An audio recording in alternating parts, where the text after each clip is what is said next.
Assalamualaikum warahmatullahi wabarakatuh. Pada kuliah kewirausahaan kali ini kita akan membahas tema tentang membentuk dan mengelola tim yang solid.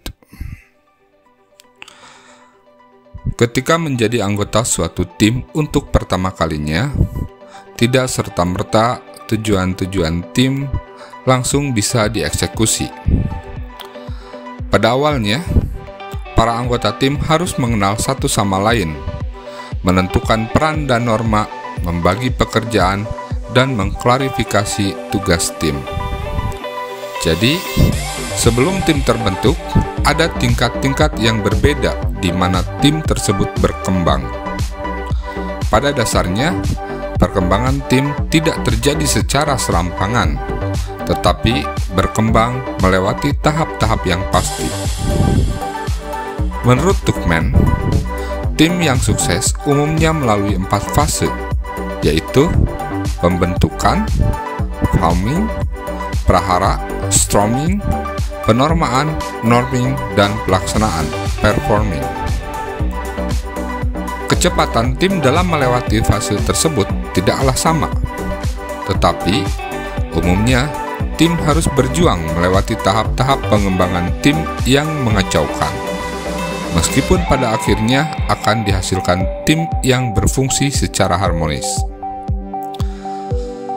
Pertama, fase pembentukan. Pada fase ini, setiap individu anggota tim saling berkenalan satu sama lain. Pada awalnya, mereka sangat hati-hati dengan bersikap terlalu sopan dan merasa sedikit canggung. Mereka mulai mencari kesamaan dan berusaha menjalin ikatan sambil mulai membangun rasa percaya satu sama lain. Para anggota mendiskusikan topik-topik dasar seperti mengapa tim diperlukan, siapa yang memiliki tim, apakah keanggotaan bersifat wajib, seberapa besar tim yang sebenarnya diperlukan, dan bakat apa yang dapat diberikan oleh anggota. Pada fase ini, fungsi utama seorang pemimpin adalah memberi rambu-rambu. Kelompok serta tim harus menentang usaha beberapa anggota untuk berlari cepat melalui fase pertama dan melompat ke fase pelaksanaan. Bergerak secara perlahan melalui fase ini merupakan sebuah keharusan untuk membangun sebuah unit yang bersatu dan produktif.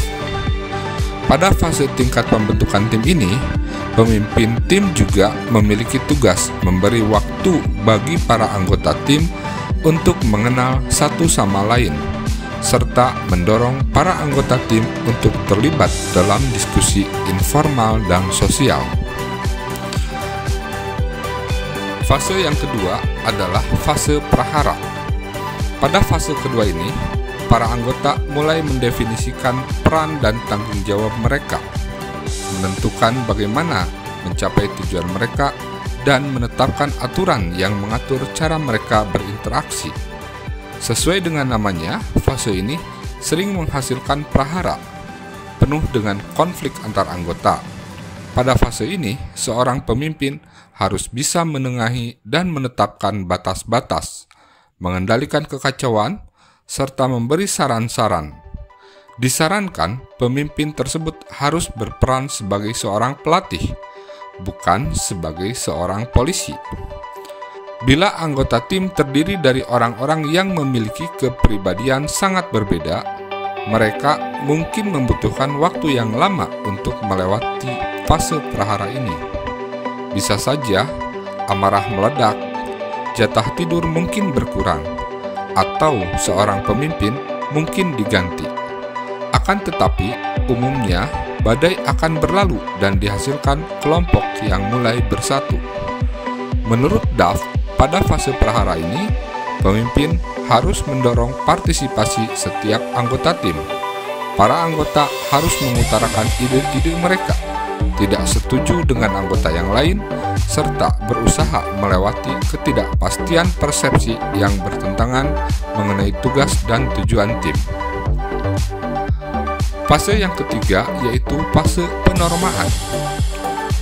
Ketika prahara telah mereda, peran serta setiap anggota kelompok semakin jelas. Informasi mulai mengalir di antara anggota.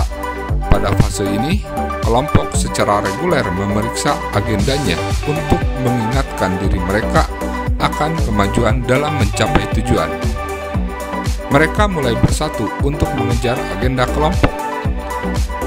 Anggota kelompok mulai berhati-hati agar tidak menggoyahkan persahabatan yang begitu sulit dibangun dan pembentukan tujuan yang satu.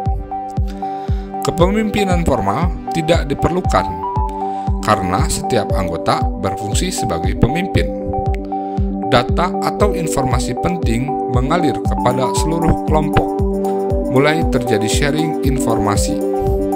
Setiap anggota mulai merasa bergantung pada anggota yang lain. Secara umum, kelompok atau tim mulai bergerak pada arah yang sama secara lancar. Para anggota memastikan semua prosedur telah disiapkan agar bisa mengantisipasi konflik yang mungkin muncul di kemudian hari. Fase ini biasanya berdurasi singkat. Tugas pemimpin dalam fase ini adalah menekankan kesatuan dalam tim dan membantu klarifikasi berbagai norma serta nilai tim. Fase yang keempat adalah pelaksanaan. Tidak semua kelompok mampu mencapai fase pelaksanaan. Tuchman mengatakan berhasil mengidentifikasi mengapa tim bisa gagal. Sebaliknya, bagi kelompok yang berhasil melalui 3 fase awal pembentukan tim, maka fase keempat akan berjalan dengan sempurna. Pada fase ini, anggota kelompok telah mengembangkan langkah dan bahasa yang sama. Mereka telah membangun kesetiaan dan kemauan untuk menyelesaikan semua masalah. Muncul mentalitas "kami bisa" saat mereka bergerak menuju tujuan mereka. Perselisihan tidak lagi merupakan masalah. Kerjasama berlangsung dengan lancar. Perselisihan pendapat dapat ditangani secara matang. Kinerja yang paling baik pada fase ini adalah informasi bisa mengalir secara bebas. Tenggat waktu ditepati dan produksi melebihi harapan. Pemimpin harus berkonsentrasi terhadap pelaksanaan kinerja tugas yang tinggi. Anggota yang berperan sebagai spesialis tugas dan sosio-emosional harus memberikan kontribusi. Fase yang terakhir adalah fase pembubaran. Fase ini akan terjadi jika tim yang dibentuk tidak bersifat permanen, misalkan dalam bentuk komite, task force, dan tim yang memiliki tugas yang terbatas untuk dikerjakan dan akan dibubarkan setelah tugas itu dilaksanakan. Pada fase ini, fokus pada penyelesaian dan penghentian. Kinerja tugas tidak lagi merupakan prioritas utama. Anggota tim mungkin akan merasa emosi yang memuncak, kekompakan yang kuat, dan depresi, atau bahkan penyesalan atas pembubaran tim. Pada satu sisi, mereka senang dengan pencapaian hasil tim, dan pada sisi yang lain, mereka mungkin sedih atas kehilangan persahabatan dan asosiasi. Pada fase ini, pemimpin menginformasikan pembubaran tim dengan suatu kegiatan atau seremonial, mungkin dengan memberikan piagam dan penghargaan sebagai tanda penutupan yang telah selesai misi tim dijalankan. Fase-fase tersebut biasanya muncul secara urut.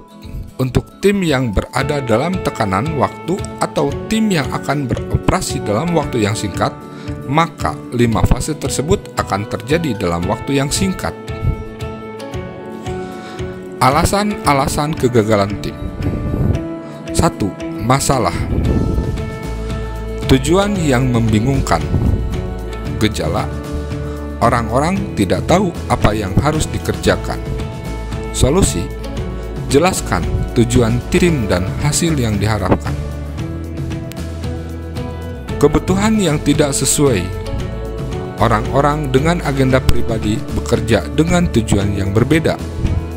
Solusinya, Bicarakan agenda tersembunyi secara terbuka dengan menanyakan apa yang diinginkan setiap orang secara pribadi dari tim. Masalah peran-peran yang belum ditentukan. Gejalanya, anggota tim tidak tahu pasti apa pekerjaan mereka.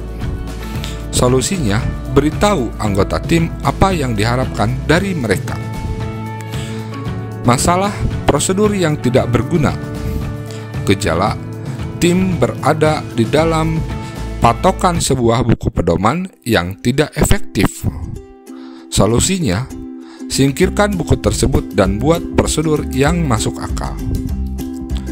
Masalah kepemimpinan yang buruk. Gejalanya, pemimpin sementara tidak konsisten atau bodoh.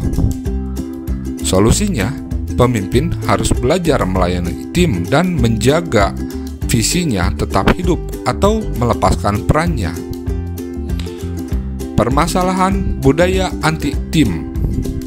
Gejala, organisasi tidak berkomitmen pada ide pembentukan tim. Solusi, bentuk tim untuk alasan yang tepat atau tidak sama sekali. Jangan pernah memaksa orang untuk masuk dalam tim. Permasalahan umpan balik yang buruk.